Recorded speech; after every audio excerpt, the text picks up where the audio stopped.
Welcome to my channel. This is Magic Storytime Audiobooks, where stories come alive.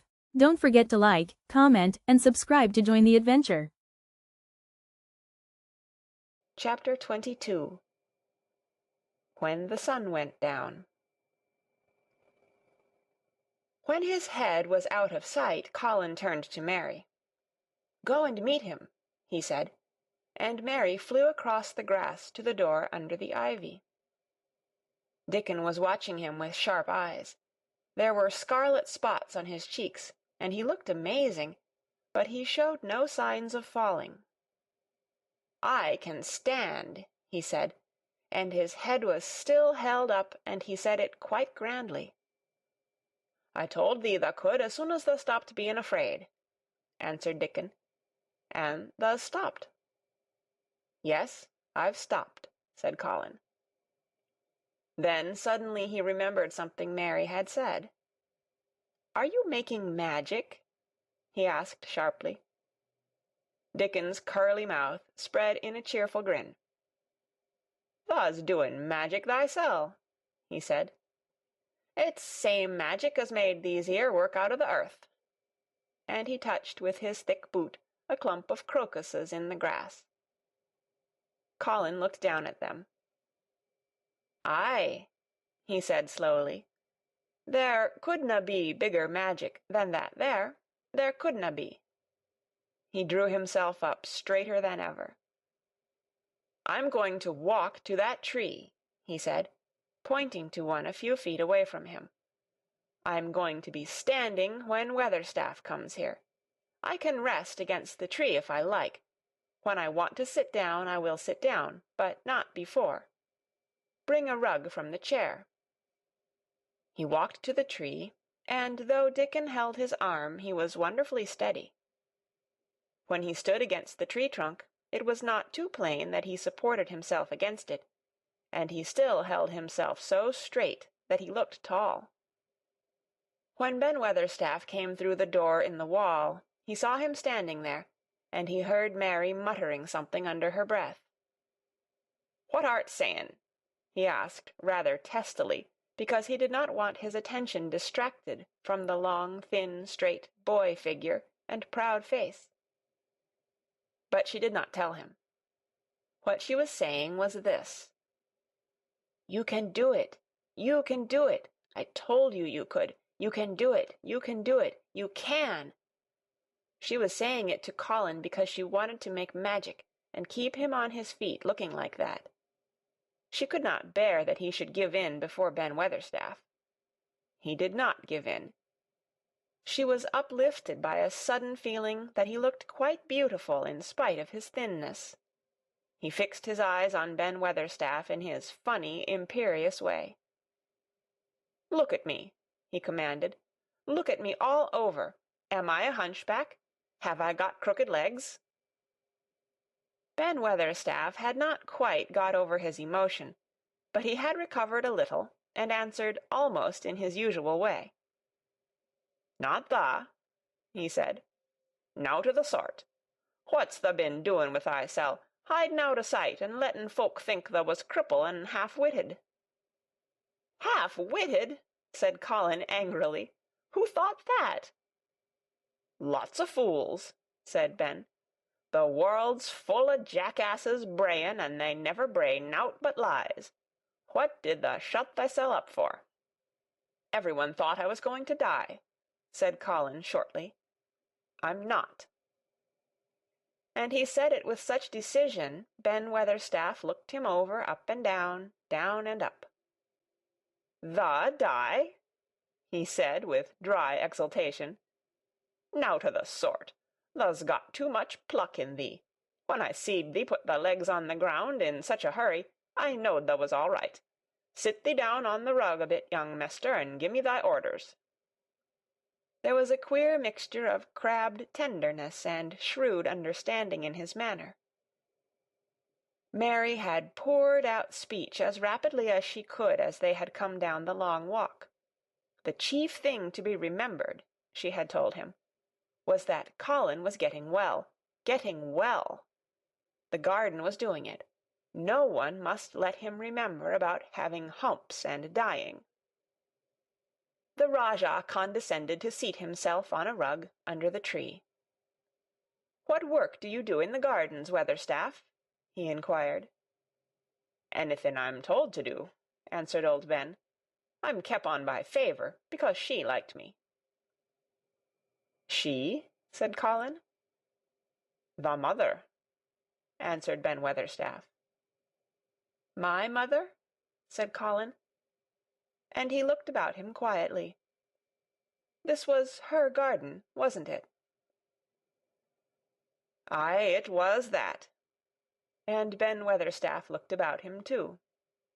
"She were main fond of it." "It is my garden now.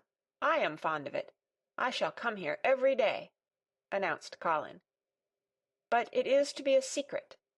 My orders are that no one is to know that we come here. Dickon and my cousin have worked and made it come alive. I shall send for you sometimes to help, but you must come when no one can see you."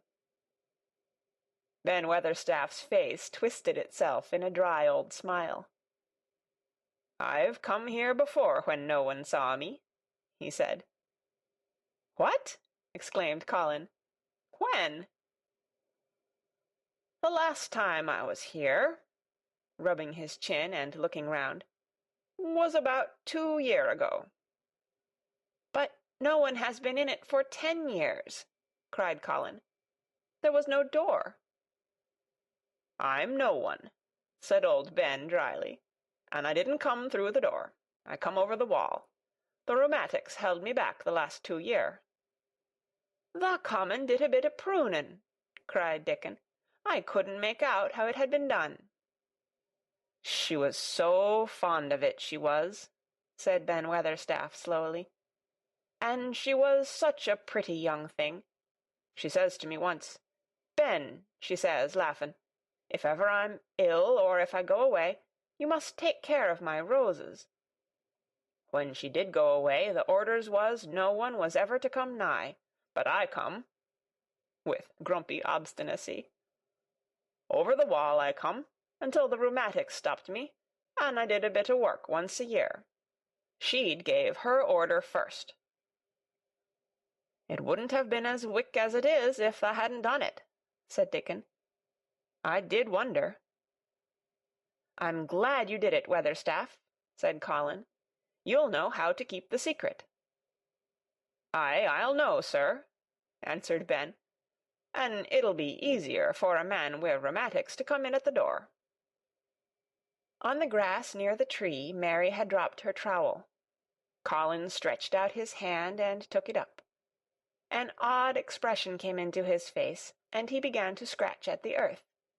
His thin hand was weak enough, but presently, as they watched him, Mary with quite breathless interest, he drove the end of the trowel into the soil and turned some over. "You can do it, you can do it," said Mary to herself. "I tell you, you can." Dickon's round eyes were full of eager curiousness, but he said not a word. Ben Weatherstaff looked on with interested face. Colin persevered. After he had turned a few trowelfuls of soil, he spoke exultantly to Dickon in his best Yorkshire. "Tha said as tha'd have me walking about here same as other folk, and tha said tha'd have me diggin'. I thought tha was just leein' to please me. This is only the first day, and I've walked, and here I am diggin'." Ben Weatherstaff's mouth fell open again when he heard him, but he ended by chuckling. "Eh," he said, "that sounds as if tha'd got wits enow. Tha'rt a Yorkshire lad for sure, and tha'rt diggin' too. How'd tha like to plant a bit o' something? I can get thee a rose in a pot." "Go and get it," said Colin, digging excitedly. "Quick, quick!" It was done quickly enough indeed. Ben Weatherstaff went his way, forgetting rheumatics. Dickon took his spade and dug the hole deeper and wider than a new digger with thin white hands could make it. Mary slipped out to run and bring back a watering-can. When Dickon had deepened the hole, Colin went on turning the soft earth over and over. He looked up at the sky, flushed and glowing with the strangely new exercise, slight as it was. "I want to do it before the sun goes quite down," he said. Mary thought that perhaps the sun held back a few minutes just on purpose.